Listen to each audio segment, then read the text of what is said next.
بسم اللہ الرحمن الرحیم۔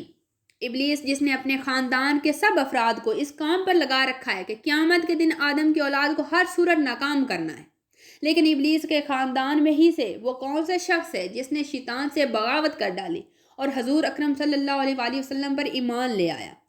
جب اس سے ملاقات حضور اکرم صلی اللہ علیہ وآلہ وسلم کی ہوئی تو آپ صلی اللہ علیہ وآلہ وسلم کو کیا بتایا اور اب وہ شیطان کہاں پر موجود ہے؟ پیارے دوستو، اللہ نے انسان کو مٹی اور جنات کو آگ سے پیدا فرمایا۔ انہی جنات میں سے ایک جن جس کا نام ابلیس تھا، اس نے حضرت آدم کو سجدہ کرنے سے انکار کر دیا، جس کی پاداش میں اسے بارگاہ خداوندی سے نکال دیا گیا۔ تب ابلیس نے تا قیامت بنی آدم کو گمراہ کرنے کی قسم اٹھائی اور اس طرح ابلیس اور انسانی تاریخ میں جنگ شروع ہو گئی جو تا قیامت جاری رہے گی۔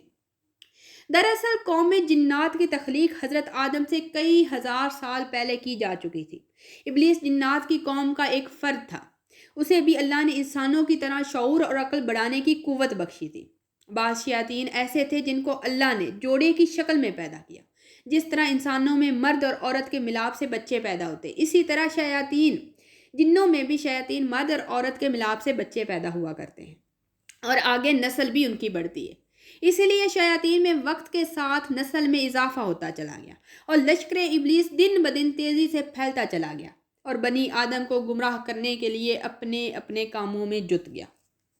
ابلیس کے بیٹے اور پوتے مختلف کاموں پر متعین ہو گئے۔ ان میں کوئی انسانوں میں زنا کاری کو عام کرتا، کوئی نماز سے روکتا، کوئی فتنہ فساد پھیلاتا، کوئی قتل غارت کا درس دیتا۔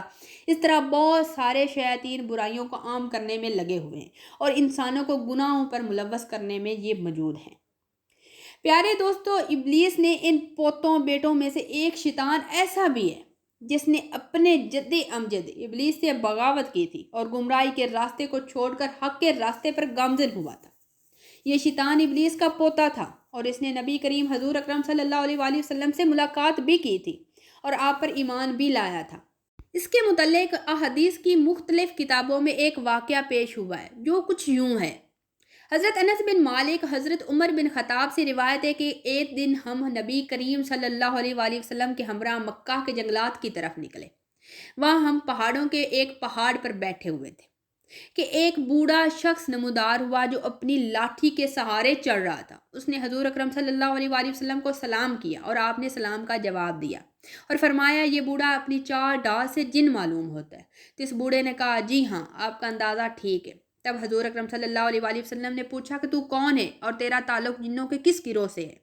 اس نے جواب دیا، میرا نام حامہ ہے اور میں ہیم کا بیٹا ہوں جو لاقیس کا بیٹا ہے اور لاقیس ابلیس کا بیٹا ہے۔ تو حضور اکرم صلی اللہ علیہ وآلہ وسلم نے فرمایا، گویا تیرے اور ابلیس کے درمیان 2 پشتوں کا فاصلہ ہے۔ تو اس نے کہا، آپ نے درست فرمایا۔ پھر آپ صلی اللہ علیہ وآلہ وسلم نے اس سے دریافت کیا کہ تیری عمر کتنی ہے؟ تو اس نے کہا، یا رسول اللہ، جتنی عمر اس دنیا کی اتنی ہی میری ہے، یا شاید اس سے کچھ ہی کم ہوگی۔ جس دن حابیل نے قابیل کو قتل کیا تھا اس دن بچہ تھا اور میری عمر بہت کم تھی، مگر میں بات سمجھتا تھا، پہاڑوں میں دوڑتا پھرتا تھا، لوگوں کا کھانا اور غلہ چوری کر لیا کرتا تھا اور لوگوں کے دلوں میں وسوسے بھی ڈالا کرتا تھا اور وہ اپنے عزیز و اقربا سے بدسلوکی کیا کرتے تھے۔ اس پر حضور اکرم صلی اللہ علیہ وآلہ وسلم نے فرمایا کہ یہ تو بہت برا کام ہے۔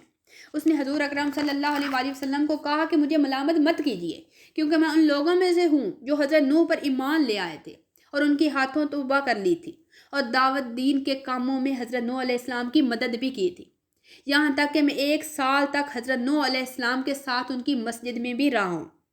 میں نے ابراہیم سے بھی ملا ہوں اور جس وقت حضرت ابراہیم کو آگ میں ڈالا جا رہا تھا اس وقت میں بھی ان کے ساتھ تھا۔ میں حضرت یعقوب اور حضرت یوسف علیہ السلام کی صحبتوں توبے بھی رہ چکا ہوں اور حضرت یوسف کو جب ان کے بھائی کنویں میں ڈال رہے تھے تب میں بھی ان کے ساتھ تھا اور حضرت یوسف سے پہلے ہی کنویں میں پہنچ گیا تھا۔ میں نے حضرت موسیٰ علیہ السلام سے بھی مل چکا ہوں اور ان سے تورات بھی سیکھی ہے اور میری ملاقات حضرت عیسیٰ سے ہوئی تھی۔ انہیں میں نے حضرت موسیٰ کا سلام پہنچایا تھا۔ حضرت عیسیٰ نے مجھے انجیل سکھائی تھی اور حضرت عیسیٰ نے فرمایا تھا کہ اگر تم محمد صلی اللہ علیہ وآلہ وسلم سے ملو تو انہیں میرا سلام پہنچانا۔ چنانچہ میں اس امانت سے سبق دوش ہونے کے لیے آپ کی خدمت میں حاضر ہوا اور عیسیٰ کا سلام آپ کی خدمت میں پیش کرتا ہوں۔ آپ نے فرمایا، عیسیٰ پر سلام ہو اور اے حامہ، امانت پہنچانے کی وجہ سے تجھ پر بھی سلام۔ پھر حامہ نے کہا کہ اللہ کی قسم، میں بہت شرمندہ ہوں اور اللہ کی پناہ مانگتا ہوں اس بات سے کہ میں کافر رہوں۔ پھر اس نے کہا کہ میں آپ پر ایمان لاتا ہوں۔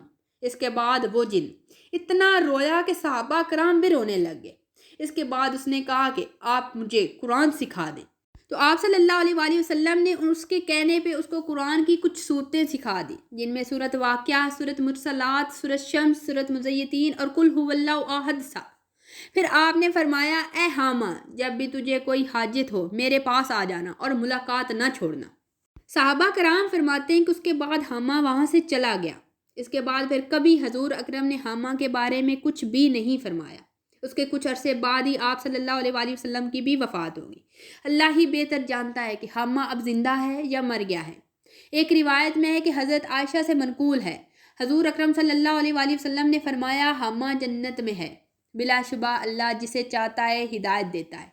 ہدایت اور نور اس مخلوق کے دل میں سما سکتی ہے جو اپنے گناہوں سے توبہ کر لے اور حق کو قبول کر لے، خواہ وہ فرعون کے گھر میں رہنے والی بی بی آسیہ ہو یا کسی گنہگار کے گھر میں پیدا ہونے والا نیک صفت انسان ہو۔